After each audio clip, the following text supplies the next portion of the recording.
I came to Puerto Rico to get bored.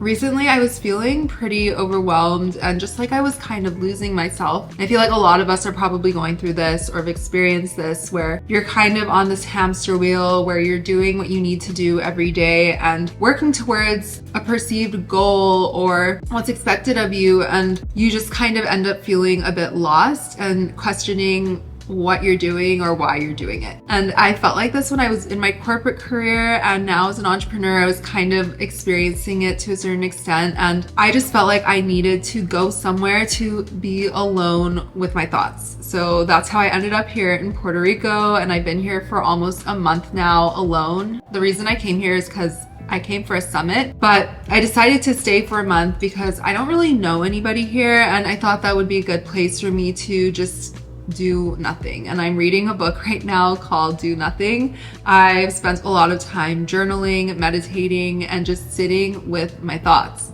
I've realized some things in this time because when you are around familiar people and you're in your routine and you just know what is happening, you go on autopilot. And that's how I felt like I was living on autopilot, and I wasn't able to really think deeply. And it's so incredible, the clarity that comes from being able to, or being forced rather, to sit with your own thoughts. You have nowhere to run, you have nowhere to hide, and it's a dark place sometimes, but it's also a really beautiful place because you get back to yourself. And I feel like my intuition is stronger than ever now. I am able to understand what direction I want to go in, but I also see that I have a far way to go. But if you can do this, I highly recommend it. And you don't have to go somewhere for a month like I did. You can go somewhere for a weekend, even a day. And I highly suggest you don't be on your phone. You put technology away and you don't even read a book or listen to a podcast. You just sit with your thoughts. If you don't have the space to think, you aren't really thinking for yourself. You're consuming other people's thoughts in so much media, and it's not your fault. It's not my fault. It's just the world that we live in today. I feel like everyone is so overstimulated and we're constantly being fed things through social media and the world around us, and people have their own opinions on everything, but that's not what is most important. And when you truly get back to yourself, it's incredible what you realize. I'm a content creator, so I consume a lot of content, and to be very frank,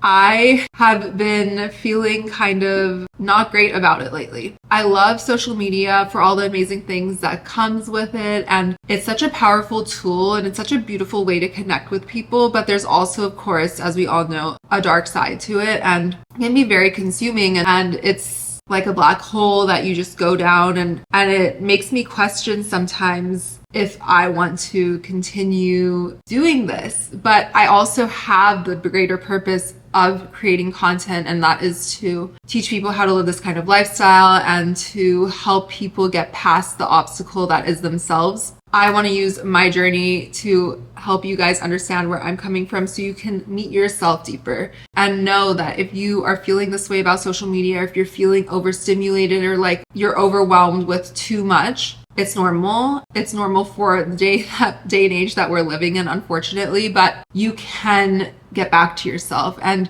a few ways that you can do that, like I said, go somewhere alone. I did this last year. I went to Tulum by myself. I think it's really healthy to take a trip like this every single year, or even a couple times a year for a shorter period of time where you can just sit with yourself and really get back to the pure essence of who you are. Because it's okay to make a career change at any point. It's okay to take a pivot, but it's hard to do that if you don't have clarity on where you're going or where you want to go or what you want out of this life. And I say it often, but it's so okay to change your mind about things and evolve, because you're constantly evolving and you're learning new things, and I am as well. I still have a lot of thinking to do, but I might even be taking a little bit of a pivot. I love creating content and I'm always going to do this. I'm not taking a step back from this, but I also am realizing that I don't just have to do this. I can be and do different things and have a career that is multifaceted, and that's kind of what I'm craving right now, because I've been doing this for quite some time, and while I love it, I feel like I want to grow in different ways.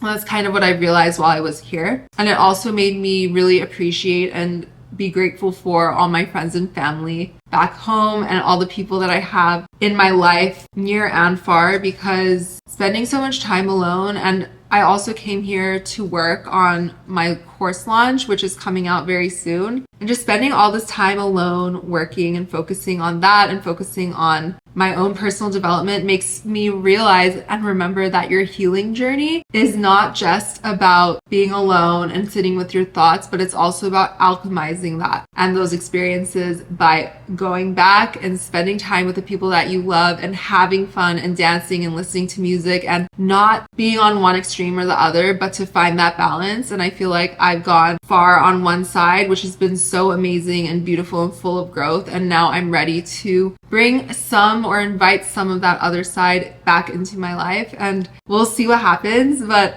it's been so transformative to be here and spend this time alone. I'm so grateful that I had this opportunity to do so, because I know not everyone can. I highly suggest it. I highly recommend taking time for yourself, spending time with your thoughts, and journaling. I just made a video about the 369 journal, which I've been using while I was here to manifest. So I started using this journal and practicing the 369 method about a week ago, and everything that I've written down has come true. First, it's asking, what actions are you taking today? And it has been so transformative for me. I will leave a link to it in the description. It's also on my Amazon storefront, but these little practices and alone time is so special, and there's no better way to gain clarity than to do a little detox, step away from everything and all of that noise, because there's so much noise everywhere. If you have any questions or comments, I would love to hear them down below. Let me know your thoughts on this. If you haven't already, hit subscribe and hit the bell so you don't miss any of my videos, and connect with me on Instagram and TikTok. I will see you guys in the next one. Bye.